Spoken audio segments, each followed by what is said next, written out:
ඔයාලා හිතන් ඉන්නේ ශ්‍රී පදස්ථානය කියන්නේ වන්දනාමාන කරන ලස්සන කන්දක් විතරක් කියලාද? හැබැයි විද්‍යාවටත් අද වෙනකන් උත්තර නැති ඇඟ කිලිපලා යන රහස් මේ කන්ද ඇතුළේ හැංගිලා තියෙනවා. සිරිපා කණමුණරට ඉරපා යද්දී කන්දේ තියෙන ත්‍රිකෝණාකාර දැවැන්ත සෙවණැල්ල වැටෙන්නේ බිමට නෙමෙයි.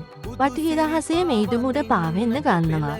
කන්දේ සැබෑ හැඩය කොයි වගේ වුණත් මේ සෙවණැල්ල හැමදාම හරියටම මනින ලද සමපාද ත්‍රිකෝණයක හැඩය ගන්නේ කොහොමද? පැරණන් කියන්නේ මේක දෙවියන්ගේ සහ අදෘශ්‍යමාන බලවේගයන්ගේ ආශ්චර්යයක් කියලා.